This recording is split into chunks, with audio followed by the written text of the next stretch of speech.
going to St. Margaret's, there were 5 priests. Now we're lucky we have 2.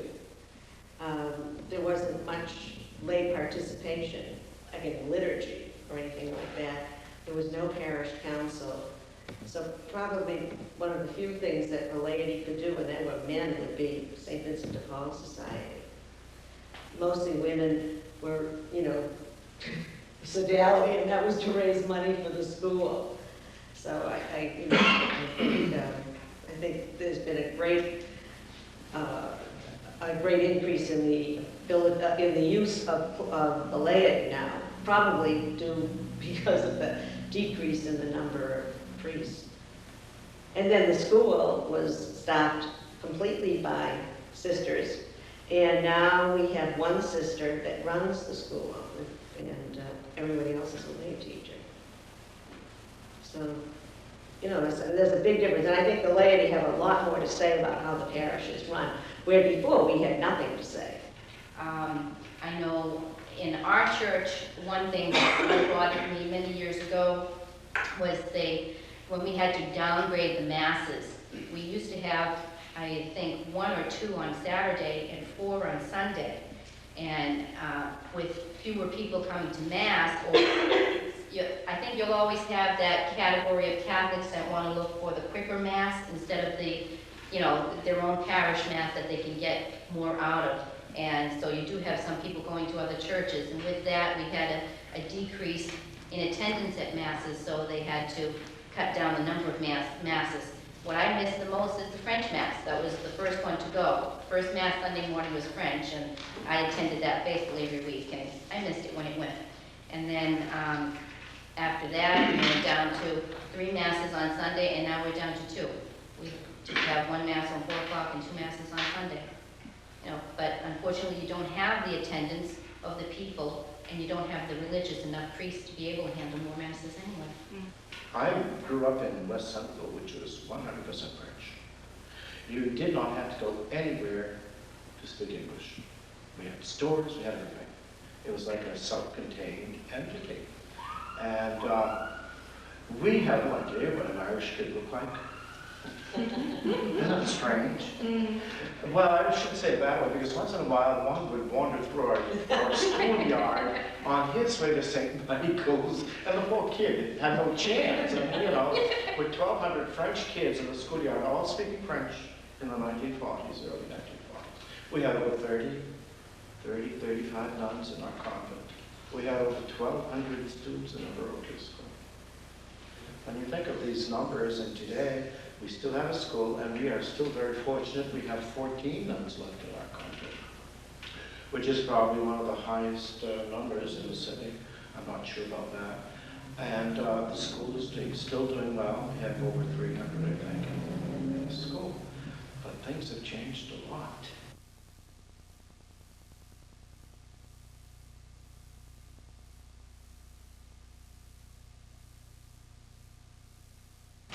About 11 years ago, Bishop Alfred Hughes, with tremendous foresight, started what he called collaboratives, bringing together the staffs of all the, in Lowell, the 14 parishes, and representatives of the community-based ministries, that would be people, chaplains in hospitals, or a campus ministry, Southeast Asian centers, so that every community-based ministry, as well as the staffs of the 14 parishes, would meet periodically to try to see how they could renew the church in the city of Lowell.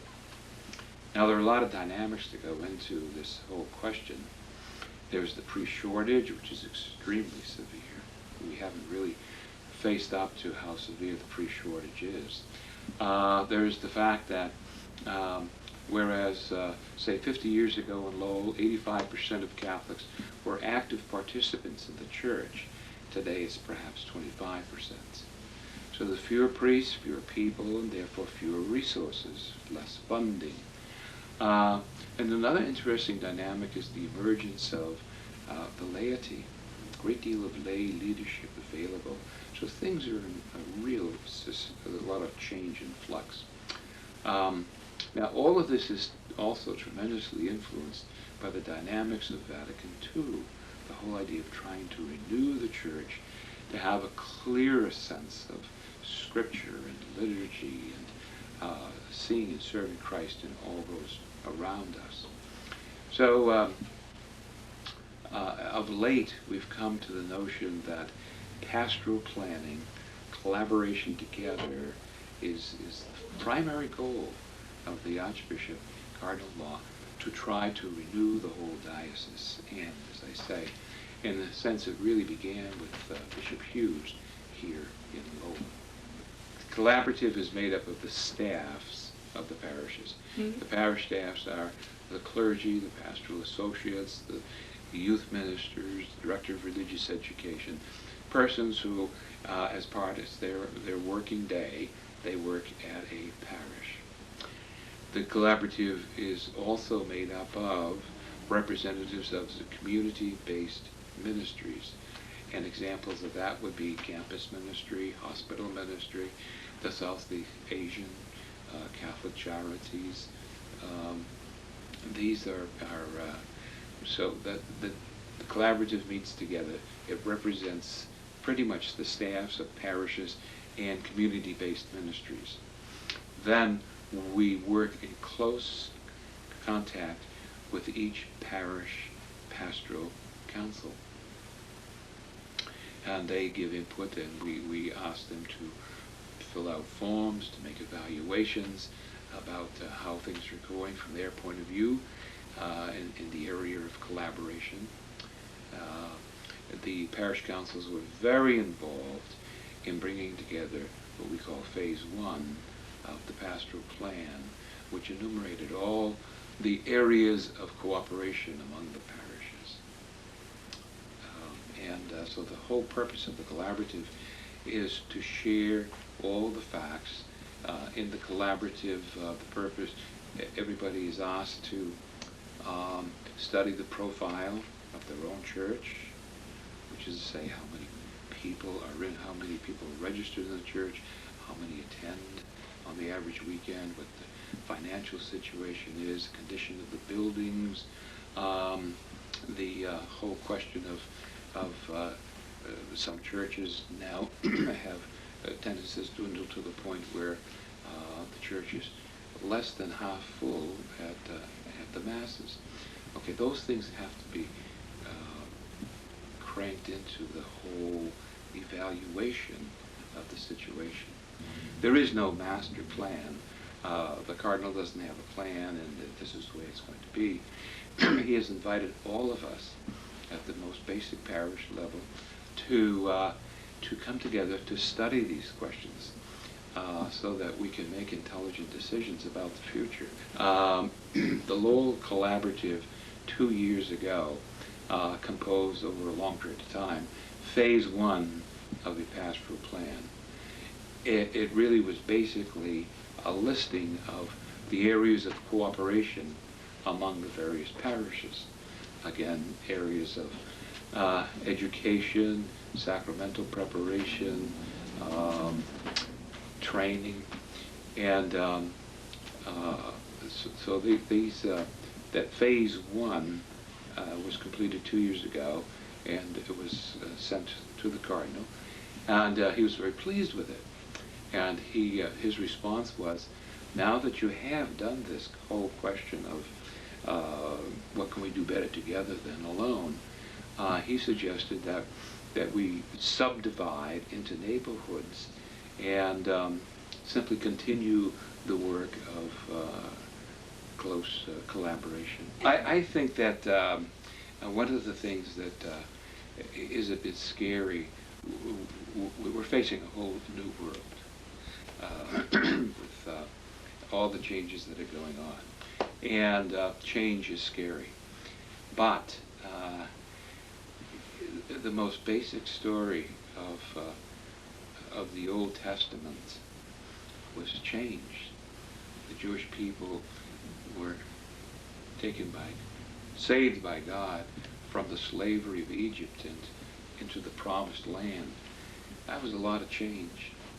The basic story of the New Testament is change. Jesus moving from death to life in the resurrection. The most basic thing that happens in the church every day is change. Bread and wine are changed into the body and blood of Christ.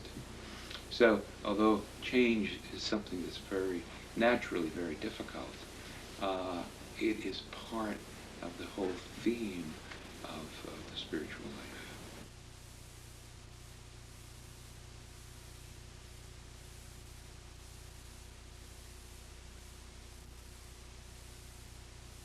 Yours is, holy God, are a lamp unto my feet and a light unto my path.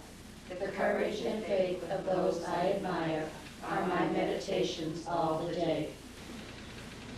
Enlighten us, God of wonders, so that together we may know what you would have us do and say, first here in your presence, and thereafter in each of our lives as parish leaders. Give us faith and hope in the darkness of our human intelligences. Carry our hearts through to their arrival at your goodness. Support our efforts to blend our inspirations toward the common good.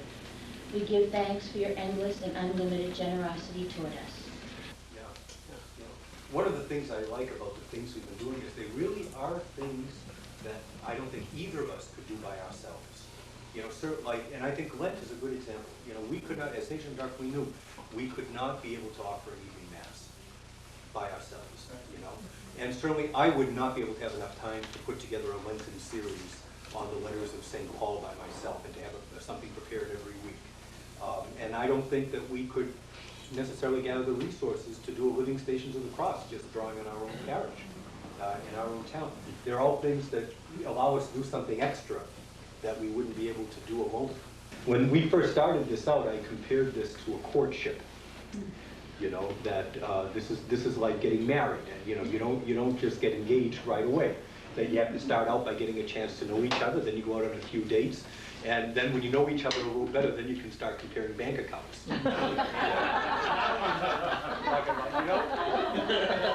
Where were you when I was dating?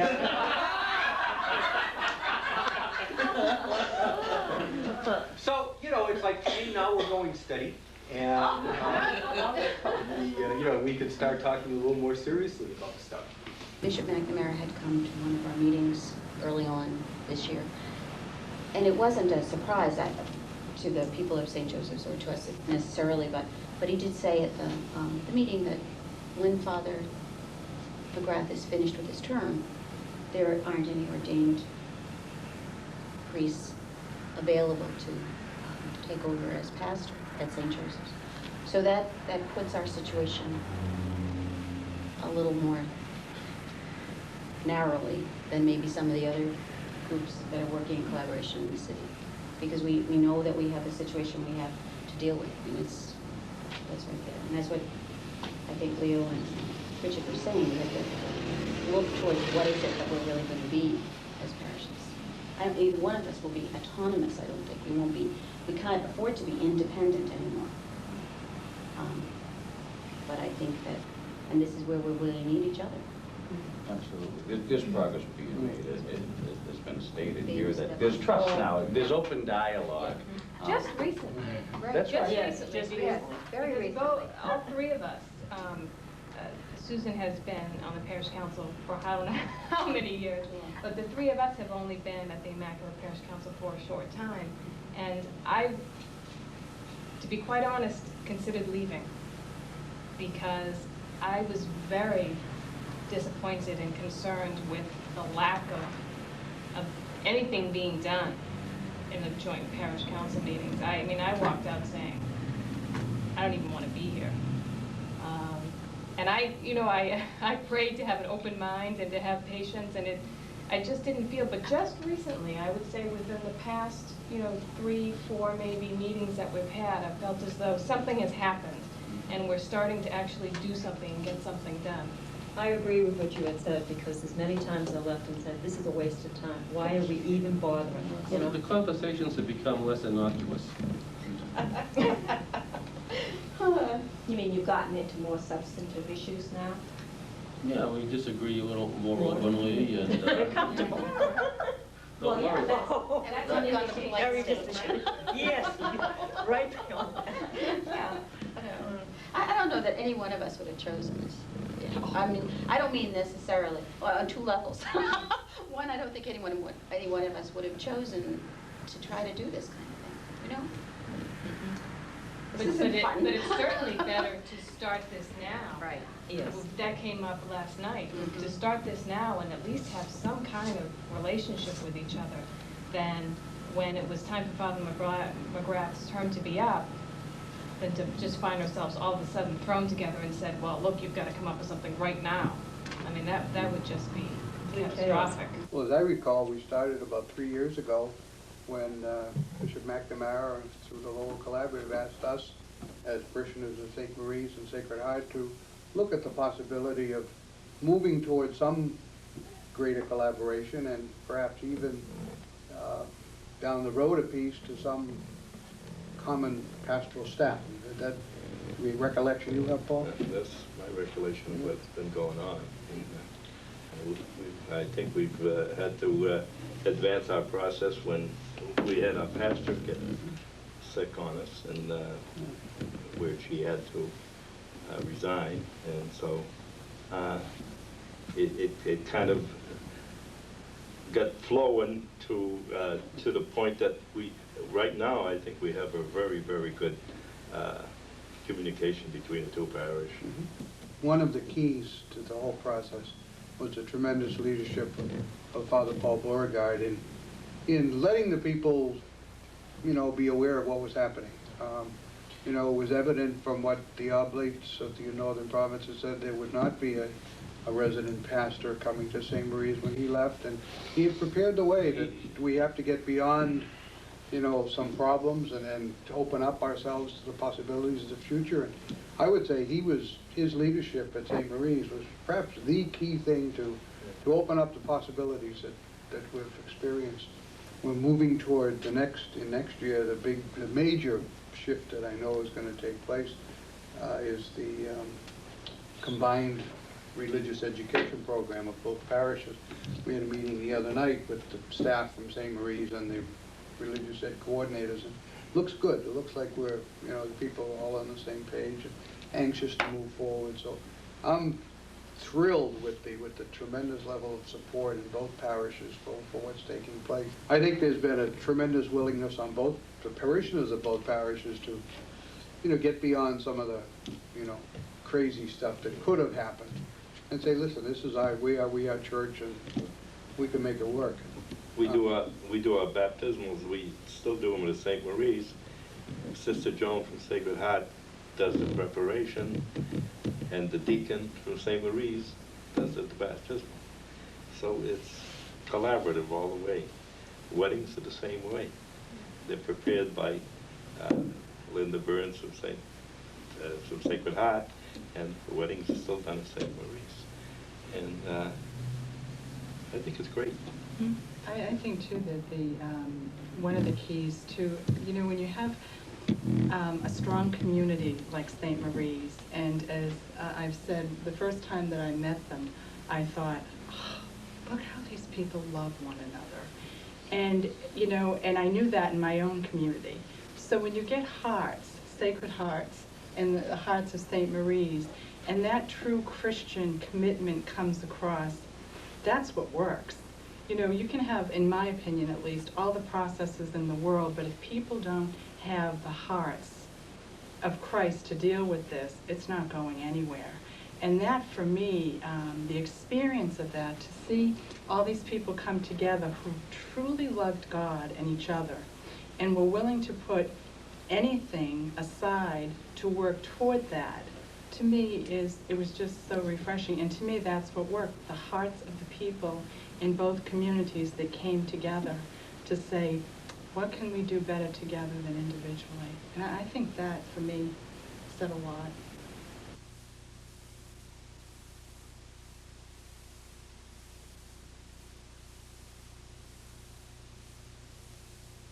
Two good things are going to come out of this. We're going to have a much better idea by studying this what the essentials of the church are, and we're also going to have a much greater involvement of people in carrying out those essentials.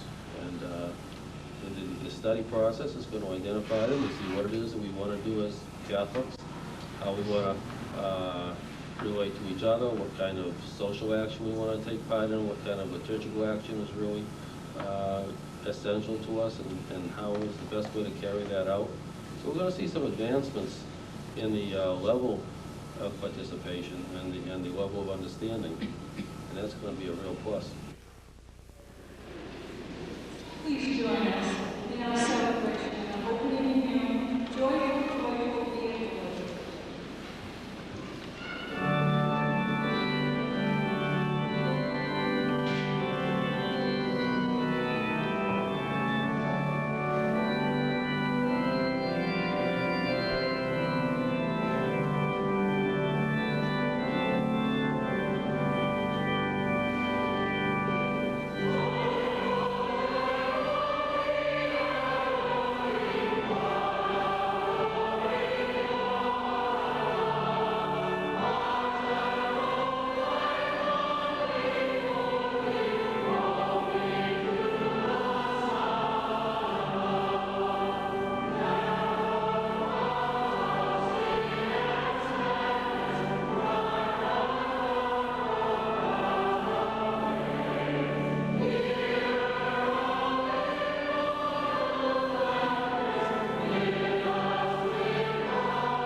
Daughters of day,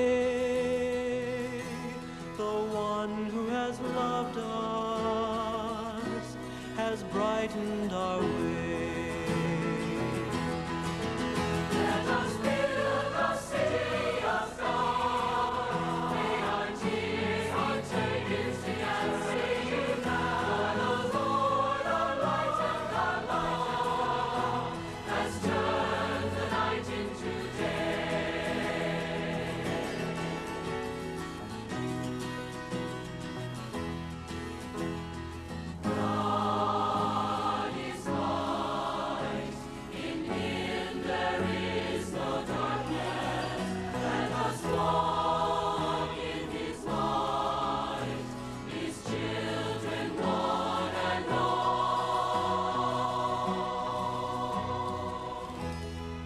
Comfort my people, make gentle your words, proclaim to my city the day of her birth.